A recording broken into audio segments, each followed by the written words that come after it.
25 मौतें, 200 घायल कश्मीरी, 19 बच्चे, 7 प्रेग्नेंट महिलाओं को गोली मार दी गई। क्या पाकिस्तान के 4 टुकड़े होने वाले हैं?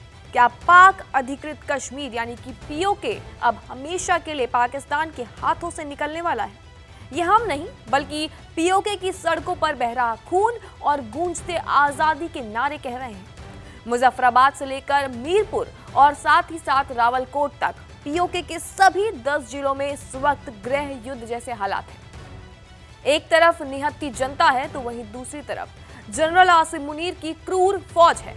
नमस्कार, आप देख रहे हैं जी न्यूज का डिजिटल प्लेटफॉर्म और मैं हूं आपके साथ कनिष्का मिश्रा। सबसे पहले आपको क्लियर कर दें कि पाकिस्तान ने कभी भी पीओके को कभी वो मान सम्मान दिया ही नहीं जिसका वो हकदार है। हमेशा से पाकिस्तान अधिकृत कश्मीर को हमेशा पाकिस्तान ने भारत के खिलाफ एक मोहरा बनाकर इस्तेमाल किया ताकि वो भारत के सामने खड़ा रह सके। लेकिन पीओके में जो हालात बन रहे हैं उन्हें देखकर ये साफ हो चुका है कि पाकिस्तान ने अब पीओके में रह रहे लोगों को यहाँ पर उनका जीना हराम कर दिया है।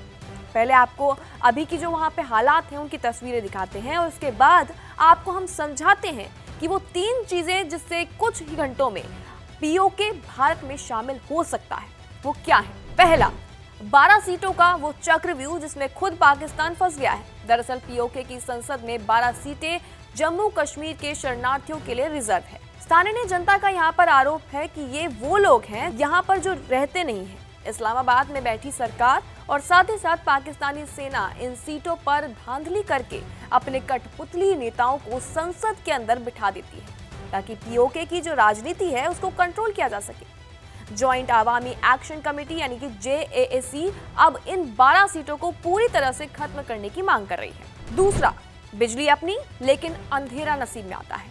पीओके में नीलम झेलम और मंगला जैसे विशाल हाइड्रो प्रोजेक्ट्स हैं। यहाँ पर महज 1.5 रुपए प्रति यूनिट में पनबिजली पैदा होती है जिसे सीधे पाकिस्तान के पंजाब और साथ ही साथ इस्लामाबाद को चमकाने के लिए भेज दिया जाता है। और पीओके की अपनी जो जनता है वो वहीं पर बिजली 45 और 65 रुपए प्रति यूनिट में बेची जा रही है। तीसरा, भयंकर भुखमरी कंगाली की कगार पर खड़े हुए हैं। पाकिस्तान में आटा 90 रुपए से 120 रुपए किलो और दालें 400 रुपए किलो तक बिक रही हैं। जनता रोटी मांग रही है और सेना उन्हें गोलियां दे रही है। दरअसल इस आंदोलन को कुचलने के लिए पाकिस्तानी सेना ने अपने सबसे क्रूर अधिकारी को मैदान में उतार दिया है। ब्रिगेडियर फेक अयूब, जिसे बूचर ऑफ लाहौर भी कहा जाता है। अब बता दें कि अब तक इस खूनी संघर्ष के अंदर 30 से ज्यादा बेगुनाह नागरिकों की जान जा चुकी है और साथ ही साथ 200 से ज्यादा घायल भी हैं। हालात इतने बदतर हैं कि पूरे पीओके के अंदर इंटरनेट ब्लैकआउट कर दिया गया है। जनता इतनी गुस्से में है कि फौजी अपने पतलून छोड़कर भाग रहे हैं। भारतीय विदेश मंत्रालय ने इस बर्बरता पर सख्त रुख अपनाते हुए अंतर्राष्ट्रीय मंच पर पाकिस्तान को घेर लिया है। एक तरफ जहां पर पाकिस्तान कंगाली और दमन की आग में जल रहा है तो वहीं दूसरी तरफ भारत का कश्मीर जोजिला टनल जैसे मेगा प्रोजेक्ट्स के साथ अब विकास के नए रिकॉर्ड भी तोड़ रहा है।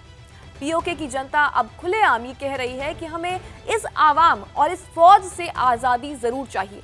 क्या ये विद्रोह पीओके की भारत में घर वापसी का काउंटडाउन है? आपका क्या मानना है? कमेंट सेक्शन में अपनी राय जरूर दें। और आपको क्या लगता है कि कुछ चंद घंटों के अंदर पीओके भारत में शामिल हो सकता है? क्योंकि जो हालात वहां पर बन रहे हैं वो ये जरूर बयां कर रहे हैं कि पाकिस्तान पीओके को बिल्कुल संभाल नहीं पा रहा है और पीओके के अंदर जो लोग हैं वो इस चीज को बहुत ही अच्छी तरह से महसूस कर पा रहे हैं। वो चाहते हैं कि वो भारत के अंदर आ जाए क्योंकि ये जो बर्बरता है जो उनके साथ हो रही है उससे वो आजादी जरूर चाहते हैं। तो बाकी तमाम खबरों के लिए बने रहिए जी न्यूज़ के साथ।